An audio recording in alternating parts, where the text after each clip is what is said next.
Segunda Pedro. Hebreus de novo. Gente, a internet aqui parece que não tá muito legal. E possivelmente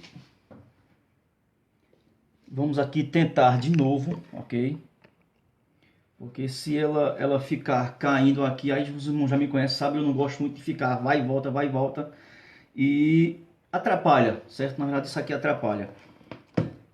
Até porque eu uso essa gravação, essa filmagem para lançar no meu canal do YouTube, entendeu? E eu gosto de botar lá para ficar bonitinho, bem organizadozinho, né? Até com respeito aos meus inscritos no meu canal. Mas aí se ela fica querendo, a gente tem que voltar, tá retornando, isso às vezes é ruim, porque muitas vezes a gente perde ali a linha de raciocínio, né? E atrapalha, certo? Então, como a gente tinha aqui falado logo no início, a gente aqui há um bom tempo já fez aí uma introdução na carta aos Hebreus e ficamos de fazer o restante das lives, né, de acordo com cada capítulo, com cada tema que é desenvolvido no decorrer da carta, certo? A gente tinha começado aqui já a falar algumas coisas, mas aí a internet caiu e aí ela voltou agora de novo e a gente está aqui fazendo aqui essa pequena retrospectiva para que a gente possa entender do que vai se tratar esse assunto aqui de hoje, onde a gente vai aqui abordar a carta aos Hebreus, certo? No seu capítulo 1, onde o autor aqui ele começa a desenvolver a sua argumentação e mostrando que Cristo ele é superior a tudo aquilo que já vinha sendo desenvolvido na história através do sacerdócio, através do tabernáculo, através de vários rituais que o próprio autor aqui na carta aos Hebreus,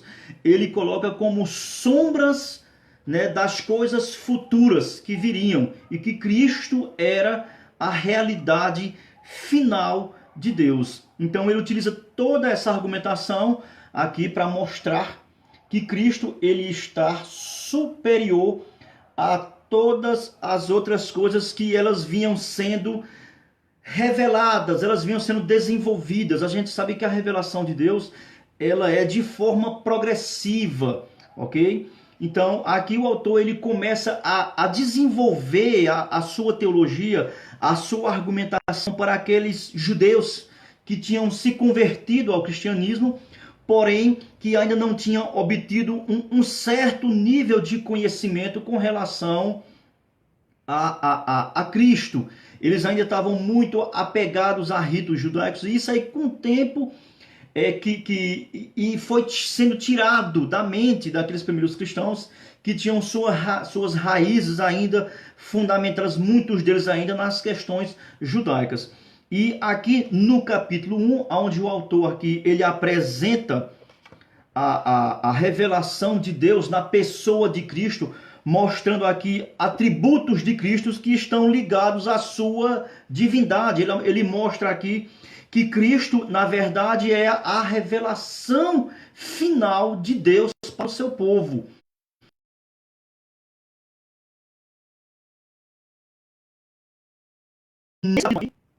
A internet está começando a travar, se brincar não vai dar para a gente continuar aqui hoje. Se não der, a gente para por aqui, eu excluo esse vídeo, ok? E a gente faz amanhã de novo, se assim a internet ficou. Mas aqui nesse capítulo aqui, para a gente poder começar a fazer a nossa abordagem, onde ele revela, o autor, a revelação final de Deus, ok? Onde ele mostra aqui que Cristo ele é maior que a revelação que os anjos trouxeram para Moisés, por exemplo. A gente vai ver ele desenvolvendo esse argumento maior a partir do capítulo 2. Mas aqui no início aqui ele já mostra a sua revelação final na pessoa do seu filho, na pessoa de Cristo, e mostra aqui atributos que o filho manifesta e que são atributos concernentes à sua divindade.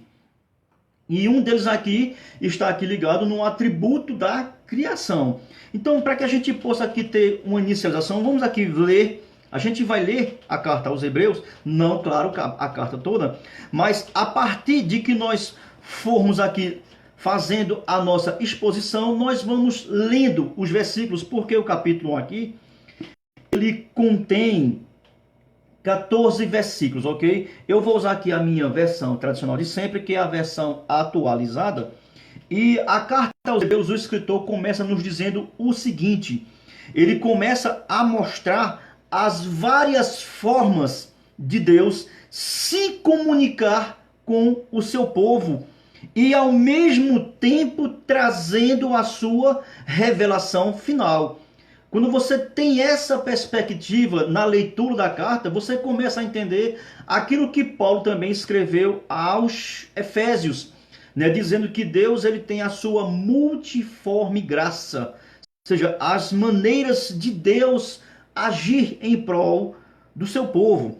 Então, olha o que diz aqui o versículo 1 da carta aos Hebreus, no capítulo 1. Nos diz, ó, havendo Deus outrora, antigamente, né, nos tempos passados, dependendo da versão que você tiver, olha, falado, ele já começa mostrando que Deus sempre teve a preocupação em trazer uma revelação, em trazer uma palavra para os seus, ó, muitas vezes e de muitas maneiras aos pais pelos profetas. Então você pode observar que Deus ele possui maneiras particulares para falar. E sendo que isso tudo, cada maneira dentro do seu contexto. Porque hoje em dia há uma confusão enorme no seio das igrejas, né? Onde cada um quer se levantar e diz que é Deus que está falando, diz que foi Deus que mandou falar, né? Isso com base em emocionalismo, ou muitas vezes uma forma de querer demonstrar uma super espiritualidade. E quando nós observamos as atitudes em tais pessoas, vemos que é uma tremenda confusão e uma falsa espiritualidade. Dizendo que é Deus que está, porque Deus fala, eles utilizam muito essa questão aqui, né? Que Deus fala de muitas maneiras, né? Ou de muitas formas, dependendo da versão que esteja aí você de posse dela, ok? Mas o próprio autor aqui, ele deixa claro, isso tudo envolve uma questão de contextualização. Quando ele diz que Deus falou de muitas maneiras, ou muitas vezes, né? Aos pais, mas foi através dos seus portas-vozes. Quem era? Os profetas. Então, essa forma de linguagem que o escritor traz aqui, diz que Deus muitas vezes trouxe exortações para o seu povo. E por que a necessidade de muitas vezes? Por quê? Porque era um povo rebelde. E aí, vamos poder assim dizer que havia esse cuidado amoroso, essa necessidade de Deus sempre levantar profetas para trazer a mensagem de exortação, para que o povo ouvisse ali o que o profeta tinha a falar da parte de Deus. Então, quando ele fala que Deus falou de muitas maneiras, ou seja, são muitas situações, a questão envolve questão de contextualização. Por exemplo, Deus levantou Jeremias. Então Jeremias, ele viveu em um tempo, em uma época, e envolvia ali uma contextualização. E ali Deus utilizou uma maneira, através do seu profeta, para exortar o seu povo. A gente pode ver que é totalmente diferente a maneira, por exemplo, como ele levantou o profeta Malaquias, em uma contextualização diferente e uma forma diferente, mas todas elas voltadas para o quê? Para exortar o seu povo. Então, essa aqui é uma das maneiras a qual o escritor aos Hebreus ele traz para relembrar. Por quê? Porque ele fala aqui de muitas maneiras e pelos porquê, já mostrando que o público-alvo do escritor era o povo judeu, a qual tinha o conhecimento das palavras dos profetas. Ele diz aqui muito claro, havendo Deus outrora falado de muitas vezes, Deus sempre insistiu em trazer a sua palavra para exortar o seu povo. E de muitas maneiras. Então houve várias formas, inclusive teve até uma delas que até Deus, a jumenta, não é, ou a burra, como você queria falar lá, usou para alertar um profeta totalmente equivocado com a sua postura diante das questões que Deus não que Deus provocou, mas que estava ali na questão da contextualização. E eu vejo muitas vezes, hoje em dia, né, muitas pessoas querendo utilizar essa questão de Balaão, né, para tentar trazer intimidação para o povo hoje na igreja. Se você não falar, Deus levanta uma jumenta. Não, meu irmão, Deus não vai levantar uma jumenta, não. Certo? Porque hoje em dia, Deus tem a sua palavra. E a sua palavra escrita, ela já serve para nos exortar. Deus não precisa mais levantar nenhuma jumenta para falar para o seu povo, porque Deus tem os seus servos para falar. Mas muitas vezes, por falta de conhecimento, as pessoas utilizam desse jargão até com uma forma de querer intimidar. Alguém poderia ser capaz de me mostrar outra vez quando foi que Deus levantou alguma jumenta para falar com o seu povo? Quando foi que Deus levantou? Me diga, quando foi mais? Então por que você fica com esse jargão de intimação, dizendo que se você não falar, Deus vai levantar uma jumenta para falar? Não vai não, meu querido. Me perdoe, mas não vai não. Ali foi uma questão única, uma questão específica, como o próprio texto aqui da carta aos Hebreus falou, e nunca mais ocorrerá outra manifestação daquela, meu irmão. Eu digo isso até aqui com muito temor, nunca mais ocorrerá um negócio desse. É impossível, não que seja impossível, mas não há mais necessidade de Deus fazer uma situação dessa. Então é o que o escritor aqui quer dizer. Por que ele vai dizer isso? Porque olha só, ele diz, ele joga a sua visão para o passado. Por isso que ele diz nessa expressão, havendo Deus outrora. Então ele joga a visão lá para trás, mostrando que Deus sempre falou de várias maneiras, pelos vários profetas que Deus levantou. A gente pode ter uma concepção mais ampla disso quando a gente observa o que Jesus disse ao ver Jerusalém. Ao chegar próximo de Jerusalém, ele olhou para a cidade e disse: Jerusalém, Jerusalém, que mata os profetas que a ti são enviadas. Olha só, aos profetas que a ti são enviados. Quantas vezes quis eu? E ele usa aqui a figura da galinha para juntar. Então, ou seja, muitas maneiras Deus enviou os seus servos para falar ao seu povo, porém um povo de dura serviço. Mas o que mais me chama a atenção na carta aos Hebreus aqui, onde ele faz uma comparação com aqueles que eram enviados, e ele agora, como uma revelação de Deus de exortação, ele agora traz na pessoa do seu filho. Olha o que diz o versículo 2. Ó. Nestes últimos dias... Olha bem aí para os irmãos que me acompanharam naquelas lives de escatologia. Nós observamos muito bem que nós tivemos aí 18 lives sobre escatologia, onde muitas delas nós trouxemos muitas explicações sobre essa expressão aqui de últimos dias. Então o próprio escritor já nos traz à luz que a abertura desse período chamado de últimos dias é com a introdução de seu filho. E como ele aqui vai explicar, olha só, nestes últimos dias nos falou pelo filho. Então, a revelação final de Deus para o seu povo veio através da própria encarnação do seu filho como homem.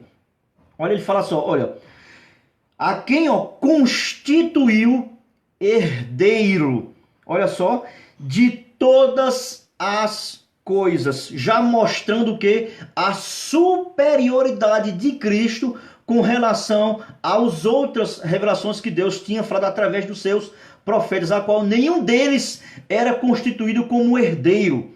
Então ele deixa aqui muito claro a quem constituiu herdeiro de todas as coisas. E agora ele vai aqui trazer um atributo de divindade para a pessoa do filho, mostrando a sua o quê? A sua superioridade com relação ao quê? As outras maneiras pela qual Deus tinha enviado as suas palavras. Olha só.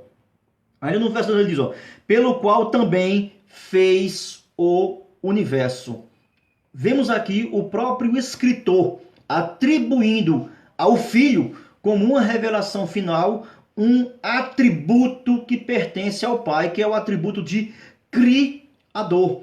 Então, o próprio escritor, no início de sua exortação, ele já começa mostrando que Cristo é a revelação final de Deus para o homem. Isso provando aqui já também a sua divindade com o pai no ato da criação. Com certeza, o autor aqui tinha também em mente, desmontar todo o conceito gnóstico que havia ali com relação à pessoa de Cristo, para minimizar a sua divindade. E aqui vemos que o escritor, ele enaltece aqui a pessoa de Cristo. E ele começa aqui falando de maneira bem interessante, e aqui a gente pode tirar aqui uma observação prática para a gente, bem interessante, que nós, irmãos, somos, sabe o quê? Privilegiados. Por quê? Porque os nossos antepassados viram as palavras de Deus por intermédio de seus profetas. Homens falhos, pecadores, assim como eu e você. Porém, o autor aqui, ele traz um privilégio para os seus escritores em sua época. E que serve para mim e para você.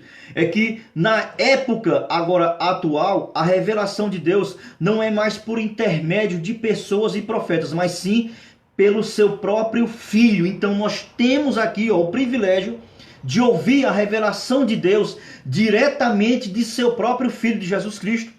E isso aqui já o coloca superior à mensagem dos profetas, a qual tinha o seu peso para o povo judeu, que criam que ali aqueles profetas eram homens enviados por Deus para trazer a revelação para eles. E o próprio escritor aqui, ele já traz essa maravilhosa pérola para nós, que nós temos o privilégio de ouvir diretamente do Filho de Deus. Ou seja, o próprio Deus encarnado nos traz a sua revelação final.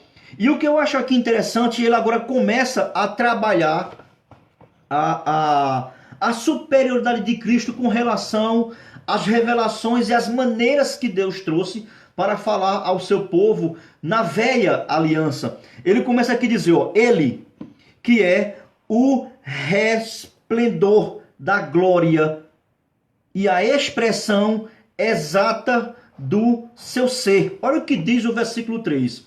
O escritor aos Hebreus, ele começa agora a trazer palavras que vão enaltecer a pessoa de Cristo, como trazendo aqui um paralelo com a sua divindade com o Pai.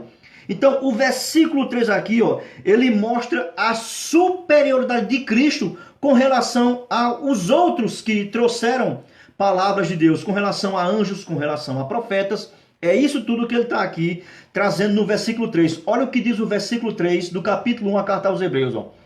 Ele que é o resplendor da glória. Ou seja, Cristo, ele é o único que resplandece a glória do Pai. Mesmo tendo a escritura, a revelação dos anjos para Moisés, que a própria escritura diz que Moisés, ao descer do monte, o seu rosto brilhava e ele tinha que colocar um véu para que ninguém o visse. Mas era apenas o quê? Uma sombra das coisas que haveriam de vir em sua forma materializada, vamos assim dizer, que é o próprio Cristo.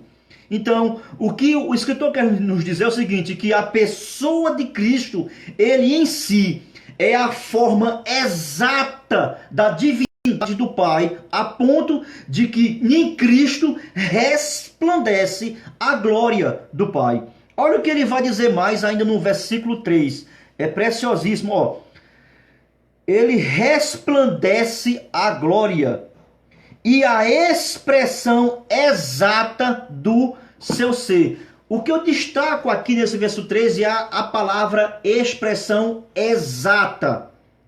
Ou seja, visível, única. Isso que era uma coisa que na revelação da antiga aliança, ela não tinha essa forma exata. Porque é isso que o escritor aos Hebreus, ele trabalha do começo ao fim a carta, mostrando que as coisas que foram escritas eram apenas como figuras das coisas futuras. E Cristo é essa figura real que o escritor quer fazer comparação com aquilo que apenas representava uma figura. Ele continua aqui dizendo, para dar superioridade a Cristo. O que ele vai dizer? Cristo, ele é o resplendor da glória do Pai. Segundo, Cristo é a expressão exata do Pai. Com esse entendimento aqui, você entende o que foi que próprio Jesus disse no capítulo 14 do Evangelho de João. naquele contexto lá, né, onde o próprio discípulo lá, Filipe, né, pede para que Cristo mostrasse a pessoa do Pai. E aí ele vai e diz, olha, eu estou há tanto tempo com vocês e ainda não tendes visto, né? Aquele que vê a mim, vê ao Pai. Ou seja, eu sou a expressão exata da pessoa do Pai. Ou seja, então quem vê a Cristo, vê ao Pai. Isso de forma, é claro, alegórica, né? Porque o próprio Jesus diz que o Deus Pai é espírito. Então, o espírito é invisível, não se pode ver. Mas na sua forma visível, Cristo resplandece e mostra a expressão exata do Pai. Outro atributo que ele traz aqui para Cristo, sustentando todas as coisas pela palavra do seu poder, mostrando que o próprio poder de Cristo emana da sua palavra, ou seja, Cristo ele é o Logos de Deus. E no princípio era o Verbo, e o Verbo estava com Deus, e o Verbo era Deus. E o Verbo se fez carne, como diz o capítulo 1 do Evangelho de João, e habitou entre nós. Então, provando aqui mais outro atributo de divindade de Cristo, colocando ele como superior aos anjos, que é aqui o foco do escritor, e colocando superior aos profetas do Antigo Testamento, ele nos traz aqui, atributos da divindade. Primeiro, que ele é atributo de criador, está no capítulo 1, versículo 2.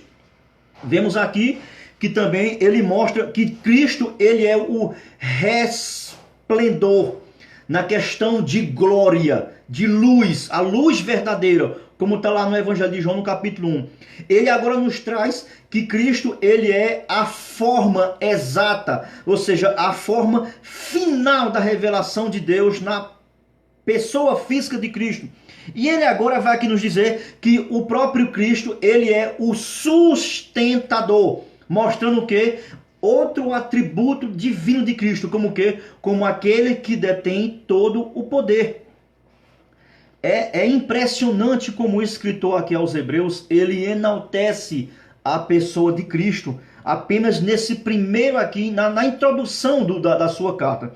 Ele vai dizer, olha só, depois de ter feito a purificação dos pecados, ele traz aqui outro atributo como o Cordeiro de Deus que tira o pecado do mundo, provando que o sacrifício de Cristo era o sacrifício final. E isso mostrando que os sacrifícios do Antigo Testamento eram apenas temporários e que apontava para um sacrifício final e concreto e único, mostrando que nenhum anjo ou nenhum dos profetas era a purificação ou como enviados como sacrifício para trazer perdão de pecados para o seu povo. Ele continua aqui dizendo ainda mais, assentou-se à direita da majestade nas alturas, tendo se tornado, olha só, tão superior. É aqui o foco central do escritor aos Hebreus, nesse levantamento que ele faz para construir a sua ideia e colocar a superioridade de Cristo em relação aos anjos, que era muito cultuado pelaquela tradição judaica, certo? Olha só, tendo se tornado tão superior aos anjos, quanto herdou, olha só, mais excelente nome do que eles. Então, essa expressão que o autor coloca, assentar-se, significa o quê? Que o trabalho de Cristo foi completo. Isso aqui ele está possivelmente fazendo uma comparação na questão do atributo da criação final de Deus, lá em Gênesis capítulo 1 e capítulo 2, que diz que ao terminar a sua criação, Deus descansou, porque viu que a sua obra tinha ficado perfeita, a sua obra foi completa. Então é essa aqui a superioridade que o autor traz com relação ao sacrifício de Cristo, que ao concluir e purificar pelo seu sangue, através do sacrifício, isso fez o quê? Assentou-se à direita da majestade. É lindo aqui o que o escritor ele traz nessa introdução e trazendo aqui, mostrando a revelação final de Deus através do seu Filho, com todas estas obras aqui maravilhosas, provando a sua divindade, provando a sua superioridade a anjos. E a gente pode ver aqui muito bem que ele mostra, só nesse versículo 3 aqui, ó, ele mostra que Cristo, ele é quem resplandece, quem brilha como a luz da glória do Pai, mostra que ele é a imagem visível do Pai, mostra que Cristo é quem é o sustentador de todas as coisas pelo poder da sua palavra. Podemos aqui fazer ligação com essas duas questões aqui, certo? Cristo é quem nos purifica do pecado, ou seja, em Cristo é a revelação final e completa, a ponto de que agora ele está assentado à destra do Pai. Isso aí já colocando a superioridade de Cristo com relação à obra executada por anjos, desde a antiga aliança até alguns adventos que nós aqui encontramos e que acontece possivelmente nos dias de hoje, que o próprio escritor aos Hebreus, ele vai deixar muito claro aqui no capítulo 1, no versículo 14, sobre a obra dos anjos. E a partir agora que eu acho interessante, irmãos, aqui, onde ele conclui aqui no versículo 4 aqui, fazendo aqui esse paralelo, né, mostrando a superioridade de Cristo acima da obra executada pelos anjos.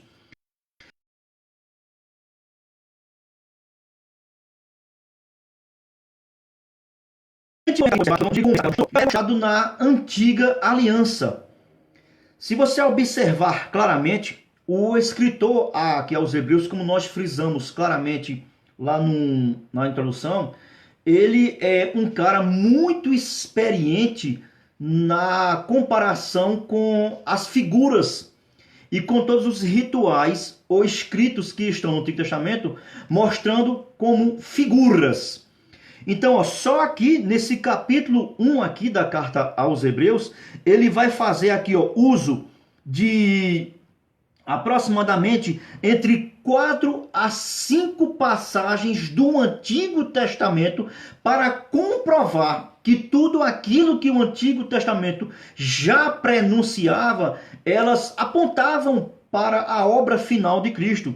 A gente pode observar aqui muito bem, aonde ele faz aqui algumas colocações e ele começa aqui a trazer aqui, fazer paralelismos, certo? Entre anjos e entre Cristo. Interessante que no capítulo 1 da carta aos Hebreus e no versículo 5, a própria Bíblia aqui na sua epígrafe, né, ó, tá aqui longe, mas se eu aproximar, mostra aqui, ó. Olha o que tem aqui no tema. Cristo é o Filho. Os anjos são ministros. Olha que coisa interessante, ó. O que eu acho aqui maravilhoso é que às vezes, o que é que muitas vezes atrapalha o nosso entendimento nas Escrituras? Às vezes, sabe o que, irmãos?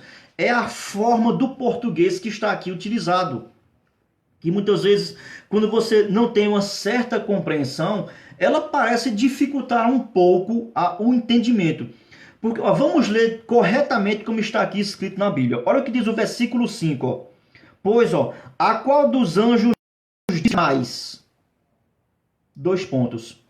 Olha se não parece, quando você não tem entendimento, não parece soar estranho essa oração aqui, né, em sua forma aqui, como foi aqui escrito. Olha, pois a qual dos anjos disse jamais?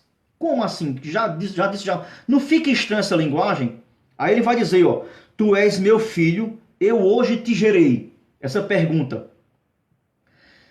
Ou seja, trocando para o nosso português nordestino, é uma forma onde o escritor ele vai trazer lá do Antigo Testamento, onde ele utiliza essa passagem aqui, que está no versículo 5, ele vai dizer o seguinte, ó, a compreensão que você possa entender é que ele quer dizer o seguinte, o escritor, que jamais, ele está dizendo isso para os seus ouvintes, ele está dizendo assim, ó, jamais, meus irmãos, jamais, ou seja, de forma alguma, Deus disse, tu hoje és meu filho, para nenhum anjo.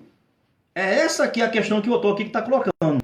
É como se o autor tivesse se expressando para os seus ouvintes assim, ó, meus amados, nós conhecemos o Antigo Testamento e sabemos que em toda a sua escrita, em algum lugar, jamais encontramos Deus dizendo que os seus anjos são os seus filhos nessa forma aqui. É claro que a gente vai encontrar a expressão, né? Filhos de Deus, né, para anjos, como lá no próprio livro de Jó, certo? Mas aí é uma outra questão teológica, a qual aqui nós não iremos entrar, ok? Mas é essa forma aqui que o autor ele quer dizer. Olha só, pois a qual dos anjos disse? Olha, jamais disse a anjo algum. Então, o que foi que Deus jamais disse a algum anjo? Ó, tu és meu filho, eu hoje te gerei. Porque nós sabemos através da teologia sistemática que a criação dos anjos ela foi dada em um período distinto na eternidade, a qual a Bíblia não é clara sobre esse assunto, certo? Mas a gente sabe que muitos estudiosos eles se aventuram, né, a querer trazer uma compreensão, mas que não é ainda exata, não é concreta. Ficamos apenas, infelizmente, em algumas questões na área da especulação, ok? Mas o autor quer dizer aqui que jamais Deus, ao gerar um anjo, disse, hoje eu te gerei, tu és o meu filho. Jamais Deus disse isso a um anjo. Mas do filho dele, o que foi que ele disse? Aí ele continua agora. Ó. E lhe serei por pai e ele me será por filho. Continua aqui a argumentação. Ó. Novamente, ó, ao introduzir o primogênito no mundo, o que é que ele vai dizer? Ó, e todos os anjos de Deus o adorem. Então, já aqui, ó, colocando a superioridade de Cristo como filho, certo? A qual foi gerado com um propósito, a qual ele vai aqui dizer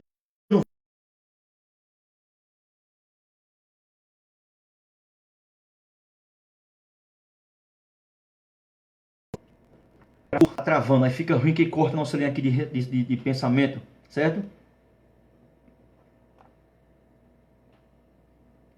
Ele diz aqui, ó, no versículo 6, ó, e novamente, ao introduzir o filho no mundo, ele vai dizer o quê? E todos os anjos o adoram.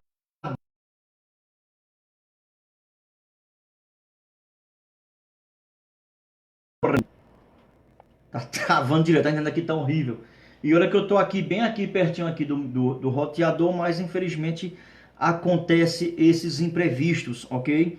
Então, o próprio escritor aqui aos Hebreus, né, ele já mostra claramente aqui no próprio versículo 6, uma diferenciação entre Cristo e entre os anjos.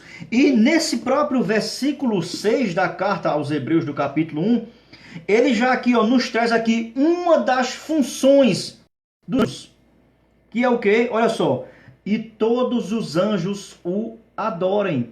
Então, a função dos anjos é a adoração com relação a Cristo. E isso aqui eu acho maravilhoso. Interessante que no próprio versículo 7 aqui, ó, ainda, ó, quanto aos anjos, então ele vai aqui mostrar aqui, ó, ele está aqui fazendo paralelismos, na verdade é isso. O autor aqui está comparando a função dos anjos com a função de Cristo. Cristo, como ele já deixou bem claro, é o atributo de Criador e que criou os próprios anjos. Você pode observar isso aí se você ler lá na carta aos Colossenses, no capítulo 1, lá por volta do versículo 20, alguma coisa, se não me engano. Eu vou aqui tentar abrir rapidamente para a gente tentar trazer apenas essa colocação, certo? Olha só, aqui no Colossenses, no capítulo 1, ó. Olha só o que diz aqui o apóstolo Paulo com relação à superioridade de Cristo com relação aos anjos. É o mesmo um link que nós podemos fazer com esse aqui, os versículos de 6 a 8, onde ele faz uma comparação e traça um paralelismo entre a superioridade de Cristo e a função dos anjos. Paulo, na carta aos Colossenses, para combater essa adoração a anjos, ele vai dizer no versículo capítulo 1, a partir aqui, ó, do versículo, vamos lá, aqui, ó, 15, ó. Este é a imagem do Deus invisível. Olha só, corroborando com o escritor aos Hebreus. Olha só, o primogênito de toda a criação. Aqui há um malabarismo gigantesco, né, das testemunhas de Jeová para tirarem a divindade de Cristo, mas cai por terra. Dentro do grego aqui cai por terra, ok? Ó, pois nele quem? Em Cristo. Olha só, foram criadas todas as coisas, o atributo de criador de Cristo. Ele vai dizer, ó, nos céus,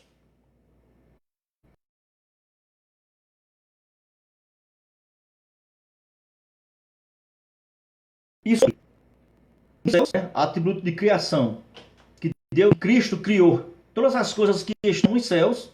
Ele vai continuar aqui dizendo, ó, Colossenses,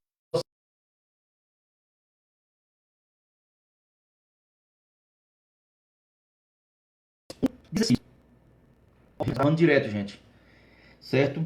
Sobre a terra, ó, as visíveis e invisíveis.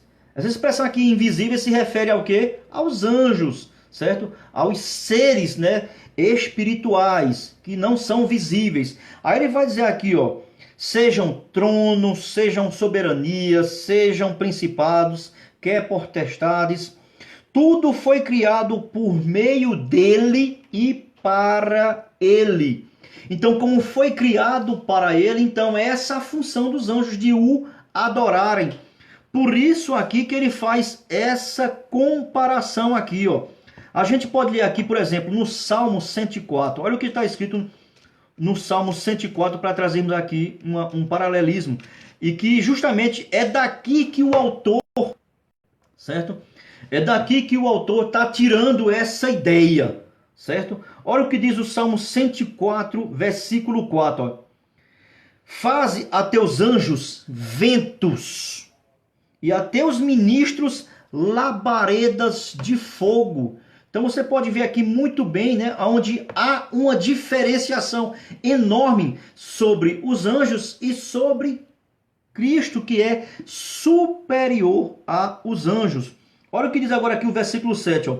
Ainda quanto aos anjos, o que é que ele vai dizer? Então aqui o escritor, para fundamentar a sua argumentação e mostrar a superioridade de Cristo com relação,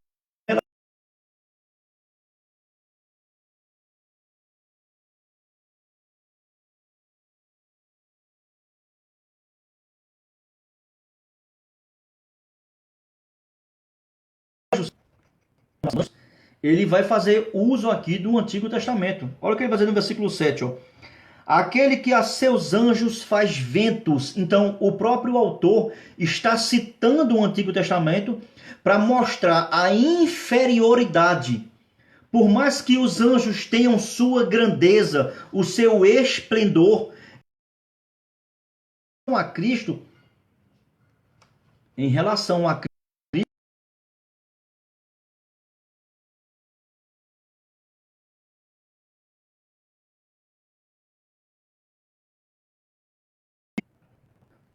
Cristo, eles são inferiores. E ele comprova isso mostrando na própria Escritura, que é o Salmo 104 e o versículo 4, a qual os seus ouvintes tinham bastante conhecimento.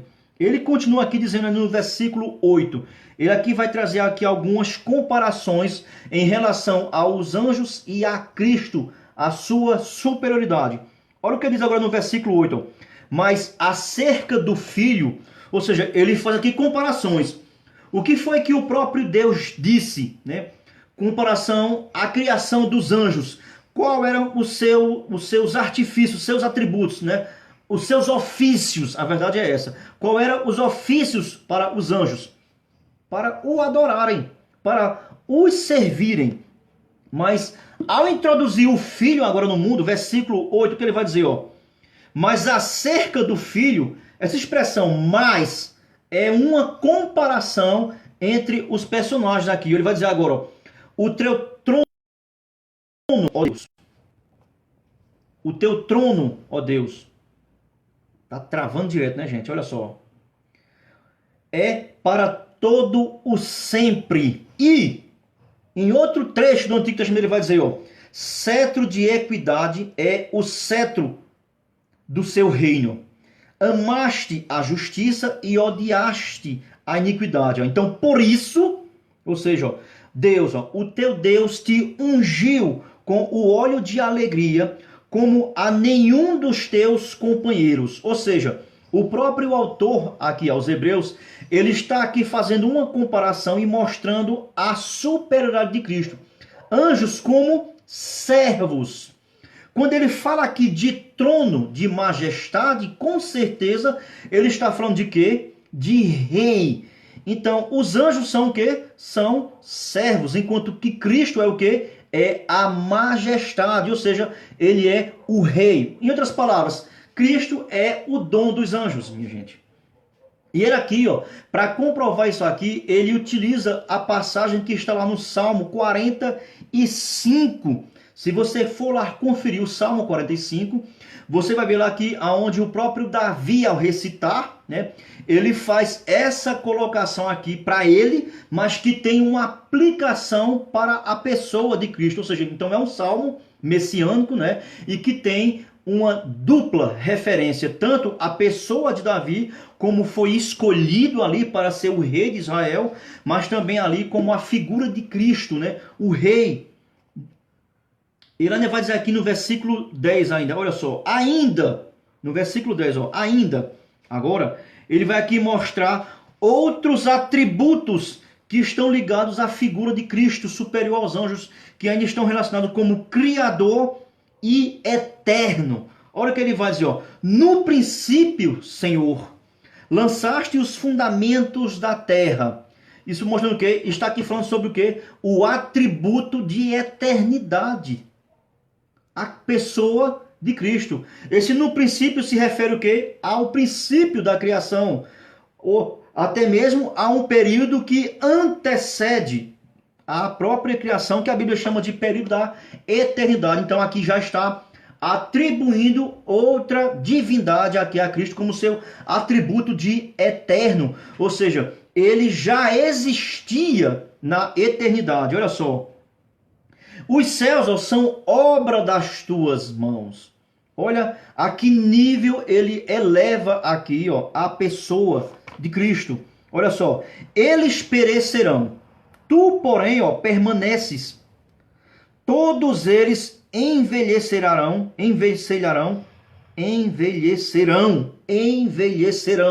né, ó? Igual a veste. Então fala aqui da brevidade, né, daqueles a qual eles exaltavam, mas mostrando Cristo na sua eternidade e superior. É uma forma dele dizer que Cristo não tem nem começo, nem meio e não terá fim. Que é uma questão onde ele vai trabalhar um pouco mais lá no capítulo 10, que Cristo é o mesmo ontem, hoje e para sempre, e eternamente. Então aqui ele já dá, tá vendo aqui, ó, ele já dá aqui essa pinceladazinha. E ele vai trabalhar isso melhor lá no capítulo 10. Ou seja, os anjos, então por isso que ele faz essa comparação, que Cristo, como superior, ele permanece eternamente. Enquanto que os anjos, eles são o quê? São criaturas que podem ser temporais.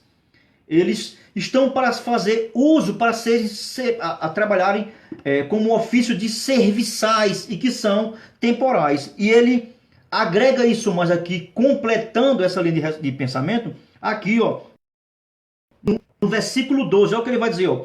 Também, ó, igual um manto, os enrolarás, ó.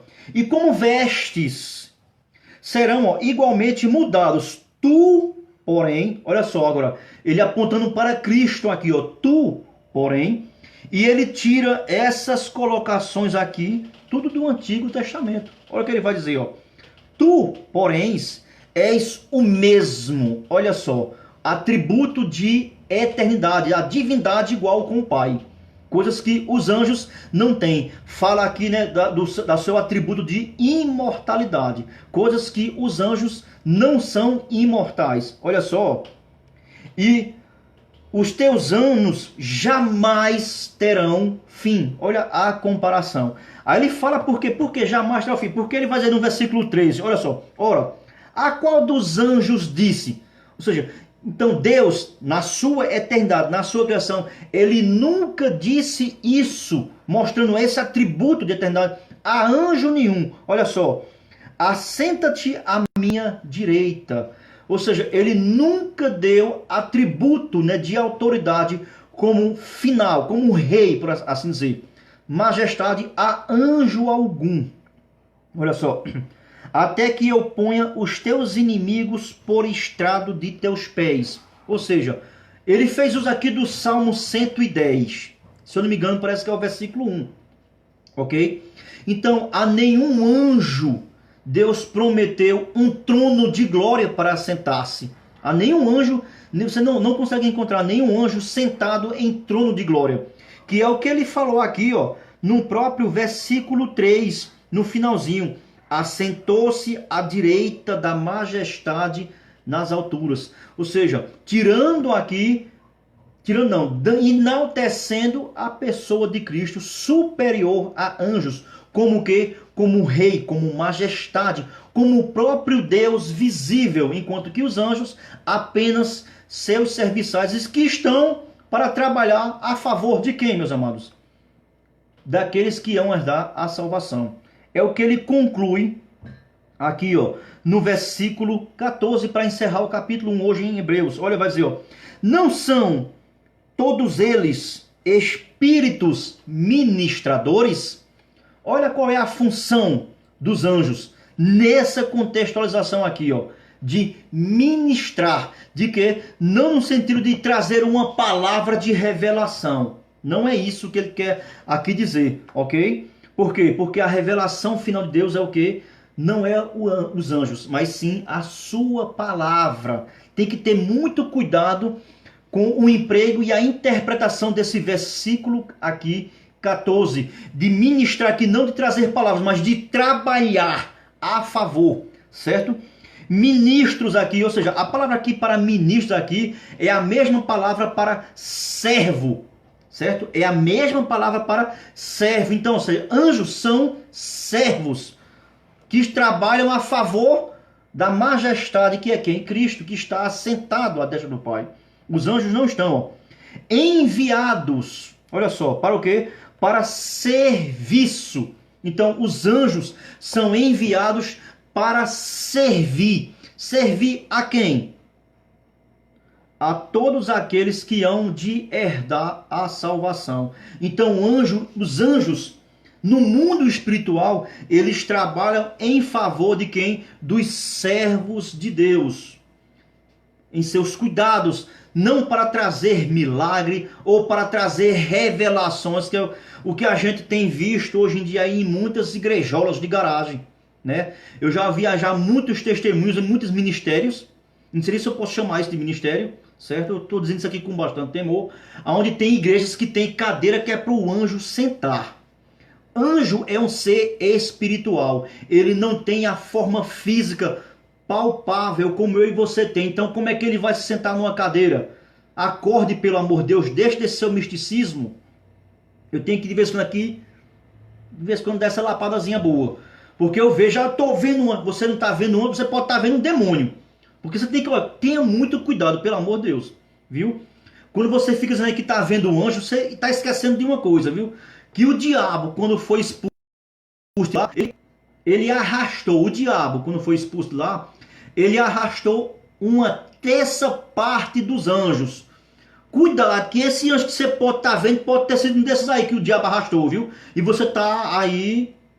Eu não vou nem tocar mais no assunto, porque depois a crítica bate em cima, mas eu não estou nem aí, cara. Eu estou aqui, ó, respaldado, ó, pela palavra de Deus. Então, irmãos, o que é que aprendemos aqui hoje? O que é que o autor nos traz hoje com essa exortação onde ele inicia? Que nós devemos reconhecer a supremacia de Cristo com relação como última revelação de Deus para a humanidade. E que ao enviar o seu Filho à Terra com uma um objetivo, esse objetivo foi concluído, foi completo, a ponto de que ele agora ascendeu de novo aos céus e está à direita de Deus Pai, ali sentado, como dizem outras porções do Novo Testamento, intercedendo por eles, como nosso advogado. Então, por isso que é devido a essa obra única e completa de Cristo que nós o devemos adorá-lo como Senhor e Deus. E é isso que o escritor aos Hebreus, ele quer exortar a seus ouvintes a saírem desse terreno perigoso que é a adoração de anjos, que tem acontecido muito hoje em muitas igrejolas de garagem por aí. Muitos misticismos, muitos achismos, certo? Tá uma bagunça total. Mas Deus ainda tem o quê? Levantado os seus para fazer isso aqui, ó. Pregar a palavra verdadeira, como o escritor aos Hebreus fez em sua época, nos deixou aqui registrado para nos exortar. Foi aquilo que Paulo disse na carta aos Romanos. Tudo aquilo que foi escrito como o quê? Como nos ensina, para nos ensinar. Eu não lembro agora, mas eu tenho certeza absoluta que isso é na carta aos Romanos, ok? Então, irmãos, que você possa guardar essa pequena reflexão que ora fizemos aqui agora no capítulo 1 da carta aos Hebreus, certo? Pretendemos aqui trabalhar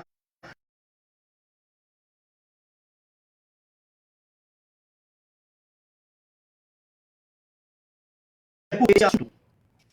Hoje foi horrível aqui essa live, certo? Com essa internet aqui, com esses picos aqui, travando, né? Mas o que eu quero aqui deixar claro é que nós encerramos por aqui, certo? Vamos encerrar por aqui. Eu não sei há quanto tempo já vai essa live.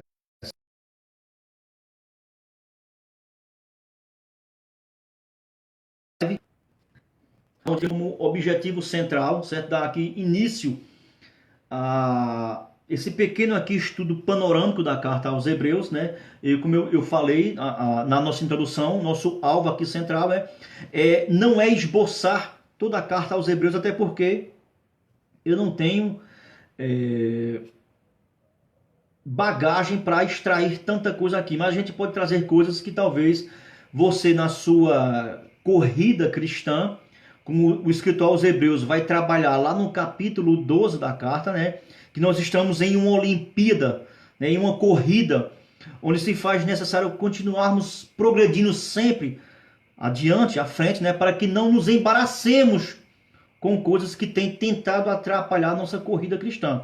Então, aqui para encerrar, o escritor aos Hebreus traz, né, ele começa a desenvolver esse assunto aqui com relação à superioridade de Cristo com os anjos, ok? Então, no capítulo 1 aqui, ele começa a desenvolver e ele trabalhou aqui esses paralelismos, mostrando aqui comparações e mostrando que Cristo ele está superior ao ofício que os anjos eles tiveram tanto no Antigo Testamento como eles têm ainda no decorrer da história, porque nós vemos muito bem lá, principalmente no livro do Apocalipse, né, ali os anjos tendo ali uma funções ali primordiais o tempo todo, ok? Certo? Mas tudo em favor daqueles que vão herdar a salvação. E quem são esses que vão herdar a salvação?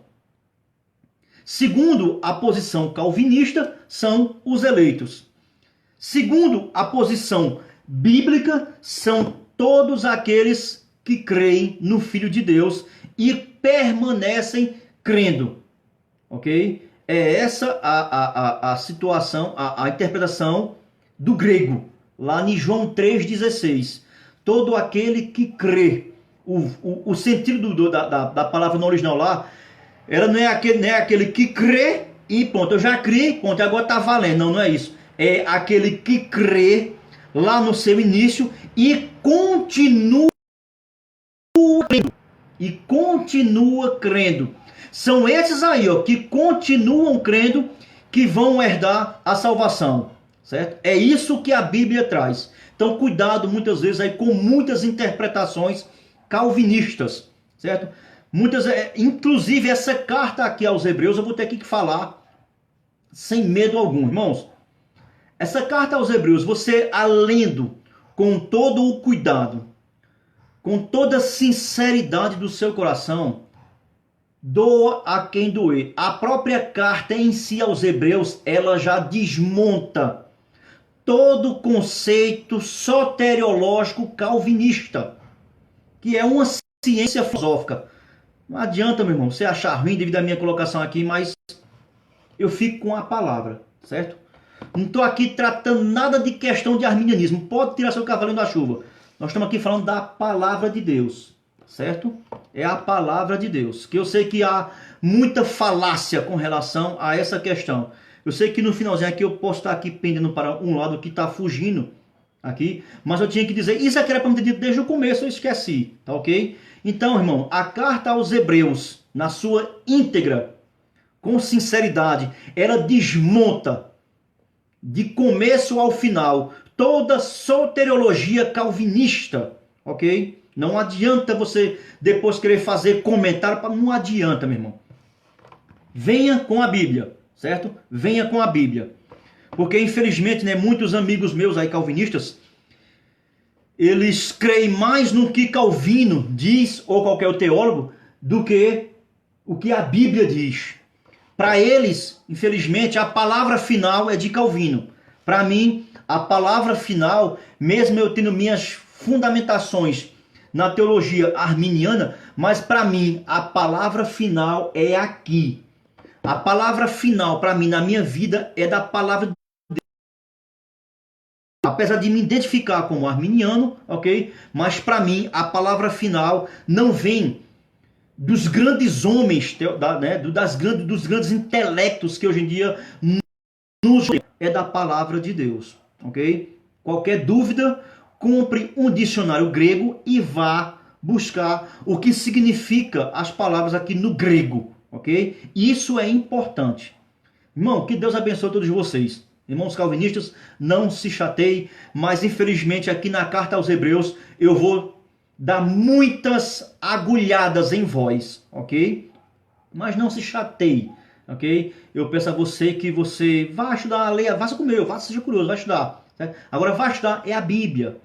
Não vai estudar pensamento A ou pensamento B. Vá buscar na palavra de Deus. Irmãos, que Deus abençoe todos vocês e que logo, logo, em breve, estaremos aqui dando continuidade aqui no capítulo 2, porque o capítulo 2 é onde ele vai terminar o desenvolvimento com relação à superioridade de Cristo com os anjos, ok? Ele não encerrou a sua ideia, certo? Ele não encerrou o seu assunto no capítulo 1. No capítulo aqui 2, ele traz uma exortação mais severa com relação a observarmos com mais cuidado a exortação vinda pelo próprio Filho. Amém? Que Deus abençoe vocês em nome de Jesus.